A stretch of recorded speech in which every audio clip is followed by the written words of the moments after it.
എട്ടാമത് അന്താരാഷ്ട്ര നാടകോത്സവം ഇറ്റ്ഫോക് തൃശൂർ സംഗീത നാടക അക്കാദമിയിൽ തുടരുന്നു.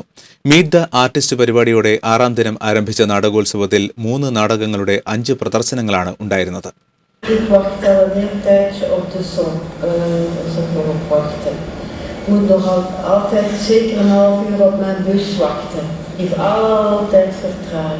അന്താരാഷ്ട്ര നാടകോത്സവത്തിൽ മലയാള നാടകങ്ങൾ അരങ്ങിലെത്താത്ത തുടർച്ചയായ 3ാം ദിനം കൂടിയായിരുന്നു വെള്ളിയാഴ്ച.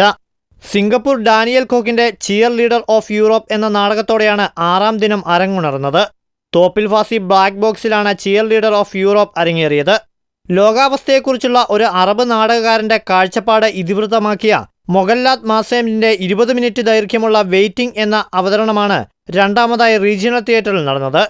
തികച്ചും ആധുനിക വീക്ഷണകോണിലൂടെ സഞ്ചരിക്കുന്ന ഇറാഖ് ബെൽജിയം നാടകത്തിന് സമ്മിശ്ര പ്രതികരണമാണ് ലഭിച്ചത്.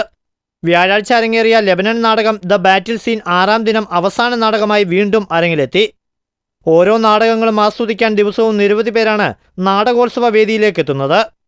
7 ദിവസത്തെ നാടകോത്സവത്തിന് ശനിയാഴ്ച തിരശ്ശീല വീഴും. സമാപന ദിനത്തിൽ 4 നാടകങ്ങളാണ് അരങ്ങിലെത്തുക. ലെബനിൽ നിന്നുള്ള ഹെവൻസ്, പൂനെയിൽ നിന്നുള്ള F1 ബാർ 105, ന്യൂഡൽഹിയിൽ നിന്നുള്ള ധോഡ ധ്യാൻസെ എന്നീ നാടകങ്ങളും ഒപ്പം കേരളത്തിന്റെ ഗൃഹാതുരതയും ഗ്രാമീണതയും സമന്വയിപ്പിച്ച് കൂത്തുപറമ്പ് മലയാള കലാനിലയം നാടകവേദി അവതരിപ്പിക്കുന്ന മത്തി എന്ന മലയാള നാടകവും അരങ്ങിലെത്തും. ശനിയാഴ്ച വൈകിട്ട് 7-ന് നാടകോത്സവത്തിന്റെ ഔദ്യോഗിക സമാപന ചടങ്ങ് നടക്കും. TCV news, Thrissur.